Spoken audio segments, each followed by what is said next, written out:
नमस्कार, मी स्नेहल घरपणकर. SP9 मराठीमध्ये आपलं स्वागत. तर पाहूयात आजच्या टॉप 9 न्यूज.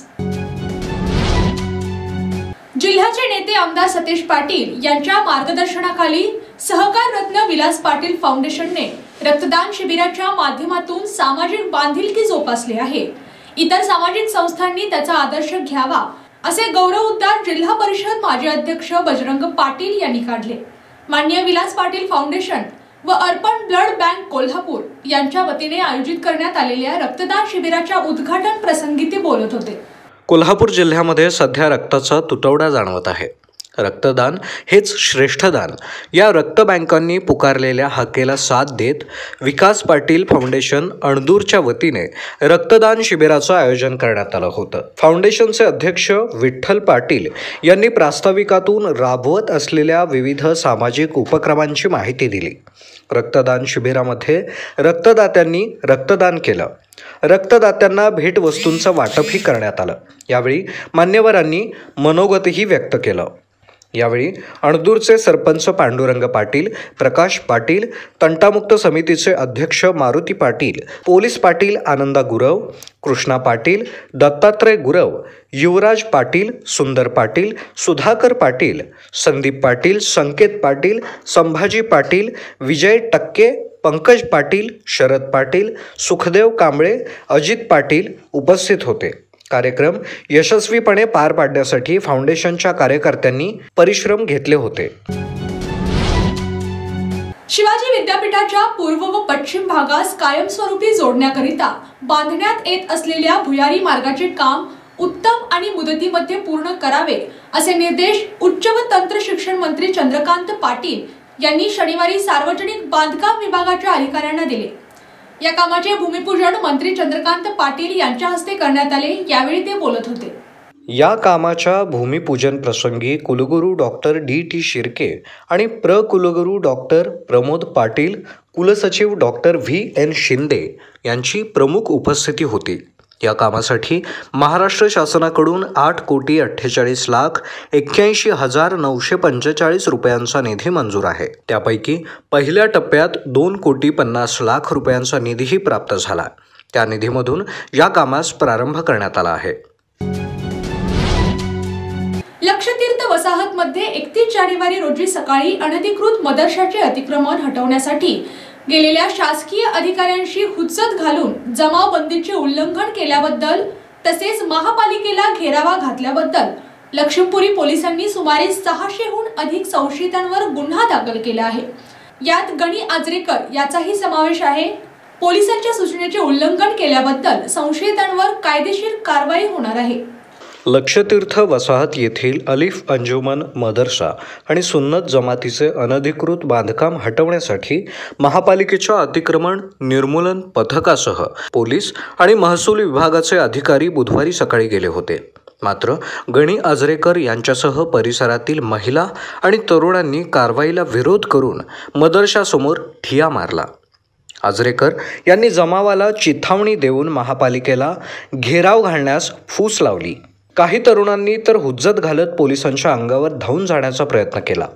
जमावबंदीच्या आदेशाचं उल्लंघन करून कायदा आणि सुव्यवस्था बिघडवण्याचा प्रयत्न केला. शासकीय कामात अडथळे करून रस्त्यांवरील वाहतुकीचा खोळंबा केला. पोलिसांच्या सूचनेकडे दुर्लक्ष करून महापालिकेला घेराव घातला. त्यामुळे शहरात ठिकठिकाणी तणाव निर्माण होऊन धार्मिक द्वेष वाढल्यामुळे पोलिसांनी सुमारे 600 जणांवर गुन्हा दाखल केला आहे. संशयितांवर पुढील कायदेशीर कारवाई करणार असल्याची माहिती पोलीस निरीक्षक दिलीप पवार यांनी दिली. पुणे विभागात जानेवारी महिन्यात विनातिकीट किंवा अनियमित प्रवास करणाऱ्या आणि सामान बुक न करता तसेच घेऊन जाणाऱ्या प्रवाशांकडून पुणे विभागातील मध्य रेल्वेने तब्बल 1,72,00,000 रुपयांचा दंड आकारला आहे. पुणे रेल्वे विभागात जानेवारी तिकीट तपासणीसांनी 19,859 प्रवाशांना विनातिकीट प्रवास करताना पकडलं. त्यांच्याकडून 1,26,00,000 रुपयांचा दंड वसूल केला आहे. याशिवाय अनियमित प्रवास करणाऱ्या 7,766 प्रवाशांकडून 45 लाख रुपयांचा दंड वसूल केला आहे. त्याच्या जोडीला सामान बुक न करता तसेच घेऊन जाणाऱ्या 176 प्रवाशांकडून 21,060 रुपयांचा दंड वसूल केला आहे। ही कार्यवाही विभागीय रेल्वे व्यवस्थापक इंदुराणी दुबे यांच्या मार्गदर्शनाखाली तिकीट निरीक्षक आणि रेल्वे सुरक्षा दलाच्या मदतीने करण्यात आली। रेल्वे प्रशासनाकडून सातत्याने तिकीट तपासणी मोहीम सुरू असते, त्यामुळे प्रवाशांनी विना तिकीट प्रवास करू नये, अन्यथा त्यांना रेल्वे कायद्याअंतर्गत दंड भरावा लागेल। दंड न भरल्यास तुरुंगवासही होऊ शकतो, अशी विनंती मध्य रेल्वेचे वरिष्ठ विभागीय वाणिज्य व्यवस्थापक डॉक्टर मिलिंद हिरवे यांनी केली आहे। शासनाच्या निर्देशानुसार मराठा समाजाच्या आर्थिक व सामाजिक सर्वेक्षणाची मोहीम सध्या सुरू आहे। 2011च्या जनगणनेनुसार 42,000 इतकी कुटुंब राधानगरी तालुक्यात होती। आज अखेर सर्वे केला असता 44,818 प्रत्यक्ष कुटुंबांपैकी 43,389 कुटुंबांचा 100% सर्वे पूर्ण करण्यात आला आहे। उर्वरित 1,429 कुटुंब स्थलांतरित असल्याचं या सर्वेक्षणामधून आढळून आलं, अशी माहिती तहसीलदार श्रीमती अनिता देशमुख यांनी दिली। मराठा समाजाला आरक्षण देण्याच्या पार्श्वभूमीवर शासनाने राज्यभर आर्थिक आणि सामाजिक सर्वेक्षणाच्या सूचना दिल्या होत्या। त्यानुसार तालुका पातळीवरील राधानगरीच्या तहसीलदार अनिता देशमुख यांच्या मार्गदर्शनाखाली या सर्वेक्षणाचं नियोजन करण्यात आलं। कुटुंबांचं सर्वेक्षण करण्यासाठी प्राथमिक शिक्षक, ग्रामसेवक, तलाठी, विविध शासकीय विभागाच्या कर्मचाऱ्यांची नियुक्ती केली होती। तालुक्यात सुमारे 42,000 इतकी कुटुंब असून त्यासाठी 432 प्रगणक आणि 22 पर्यवेक्षक काम करत होते। मोबाईलच्या माध्यमातून प्रश्नावलीद्वारे हे सर्वेक्षण पूर्ण करण्यासाठी तहसीलदारांनी आवाहन केलं होतं। त्याला राधानगरी तालुक्यातील जनतेनं सहकार्य केल्यामुळे 44,818 प्रत्यक्ष कुटुंबांपैकी 43,389 कुटुंबांचा सर्वे 100% पूर्ण करण्यात यश आलं असून 1,429 कुटुंब कायमस्वरूपी स्थलांतरित असल्याने त्यांचा सर्वे करता येत नाही। तसेच संपूर्ण शासकीय कर्मचाऱ्यांनी सहकार्य केले असल्याचे राधानगरीच्या तहसीलदार श्रीमती अनिता देशमुख यांनी सांगितलं। व्हिजन चॅरिटेबल ट्रस्टचे अध्यक्ष संताजी बाबा घोरपडे यांच्या संकल्पनेतून अयोध्या येथील राम मंदिर सोहळ्यानिमित्त राम मंदिराची प्रतिकृती तयार करण्यात आली होती। या मंदिराची रथयात्रा कोल्हापूर शहर, पन्हाळा, गगनबावडा व करवीर तालुक्यातील जवळपास 250 गावांमधून मार्गक्रमण करून बाजार भोगाव येथे शनिवार दिनांक 3 फेब्रुवारी 2024 रोजी सायंकाळी या सोहळ्याची सांगता करण्यात आली। माननीय आमदार डॉक्टर विनय कोरे यांच्या शुभ हस्ते या ठिकाणी महाआरती करून या सोहळ्याची सांगता करण्यात आली। प्रत्येक राम भक्तांना अयोध्यामध्ये जाऊन दर्शन घेणं शक्य नसल्याने ग्रामीण भागातील जनतेला श्रीरामांचे आपल्या गावी दर्शन करून देण्याच्या उद्देशाने ही रथयात्रा काढण्यात आली होती। परिसरातील अबालवृद्धांनी गेले 21 दिवस या रथयात्रेला भरभरून प्रतिसाद दिला। या सांगता समारंभामध्ये संताजी घोरपडे यांनी रथयात्रेदरम्यान ज्यांचे अनमोल सहकार्य लाभले अशांचे सत्कार करून आभार मानले। तसेच कार सेवकांचा सुद्धा या कार्यक्रमात सन्मान करण्यात आला। यावेळी कुमारी राधिका महादेव पाटील राहणार पोहाळेवाडी यांची इंडियन नेव्हीमध्ये निवड झाल्याबद्दल त्यांचाही सन्मान करण्यात आला। या कार्यक्रमास कोल्हापूर जिल्हा कृषी उत्पन्न बाजार समितीचे संचालक प्रकाश देसाई, बाजार भोगावच्या सरपंच सीमा नितीन हिरडेकर, माजी सरपंच श्रीमती माया नितीन पाटील, सतीश पाटील, बेबीताई कांबळे, मीना पोतदार, छाया पवार, बाळा सुखोत, सुभाष सावंत, अर्जुन पाटील, फुलाजी पाटील, युवराज बेलेकर, शोभाताई पाटील, आनंदा पाटील, BS पवार, अमोल कांबळे, सुरेश सुतार यांच्यासह परिसरातील मान्यवर आणि नागरिक मोठ्या संख्येने उपस्थित होते। चांदोली प्रकल्पग्रस्तांना वाटण्यासाठी वन विभागाची 250 आणि 318 हेक्टर जमीन देण्याचे प्रलंबित आहे। वन विभागाच्या वरिष्ठ अधिकाऱ्यांनी येत्या आठवड्यात दिल्लीला जाऊन मंजुरी आणतो असे म्हटले, मात्र प्रकल्पग्रस्तांचा संयम आता संपला आहे। ते आता मूळ गावे गाठतील असा इशारा आंदोलकांनी दिला।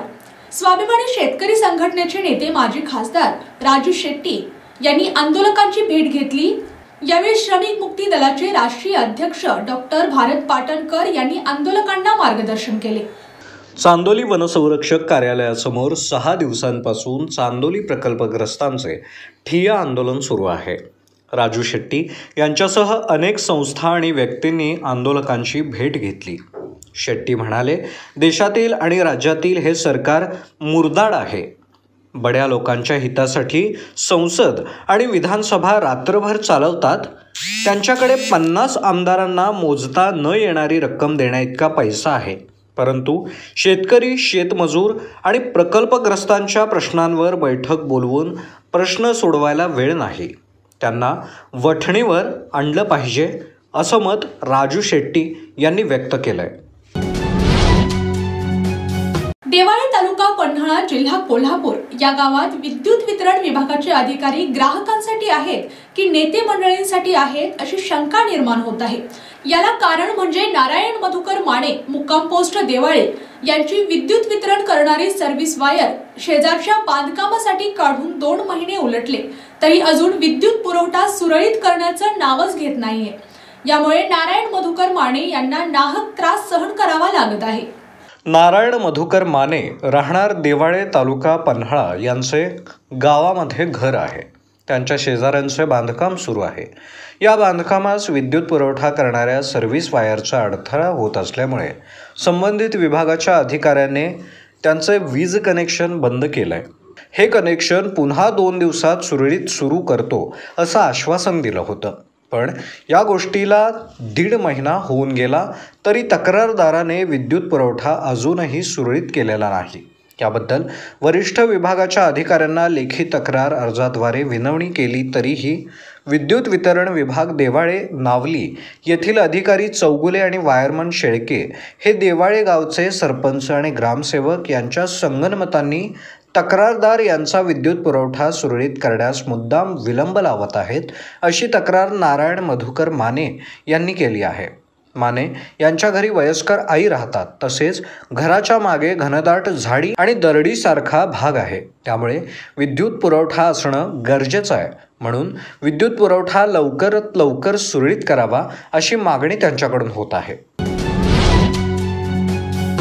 डाव्या बाजूने उघडणारा दरवाजा, लेफ्ट हँडेड ड्रायव्हर अशी वैशिष्ट्ये असलेल्या 1957 मधील शेवलेटर कंपनीची Impala, Russian tractor, Premier Padmini, jeep, Maruti सुझुकीच्या क्लासिक आणि विंटेज गाड्या पाहण्यासाठी तरुणाईने कोल्हापुरातील महाविद्यालयाच्या आवारात गर्दी केली होती. पहिल्याच वर्षी भरवण्यात आलेल्या या वाहन प्रदर्शनाला उत्स्फूर्त प्रतिसाद मिळाला. महावीर महाविद्यालयातील बी व्होक ऑटोमोबाईल विभागाच्या 4थ्या बॅचने आयोजित केलेल्या ऑटोमेनिया 2024 या 3 दिवसीय प्रदर्शनाचे उद्घाटन शनिवारी सकाळी घाडगे उद्योग समूहाचे व्यवस्थापकीय संचालक तेज घाडगे यांच्या हस्ते झाले. अध्यक्षस्थानी आचार्य रत्न देशभूषण शिक्षण प्रसारक मंडळाचे अध्यक्ष ॲडव्होकेट के.ए. कापसे होते. यावेळी प्राध्यापक सूरज शिंदे, प्राध्यापक उत्कर्ष पाटणकर, प्राध्यापक अमीन सदलगे, कोल्हापूर व्हिंटेज ओनर क्लबचे शंतनू जाधव, विक्रम जाधव, तेज बाईक्सचे तेजराम पाटील, रोहित इंगळे उपस्थित होते.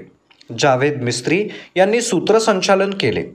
या प्रदर्शनात विंटेज गाड्यांचा संग्रह असणाऱ्या 5 क्लबचा समावेश होता. याशिवाय 4 चाकी विक्रीचे 8, दुचाकी विक्रीचे 9 स्टॉल्स या प्रदर्शनात आहेत.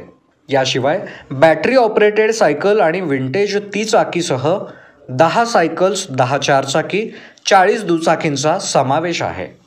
आजच्या टॉप 9 न्यूज इथे संपल्या. पुन्हा भेटूत नव्या बातम्यांसोबत. तोपर्यंत तुम्ही पाहत रहा ST9 Marathi. Your time your news. धन्यवाद.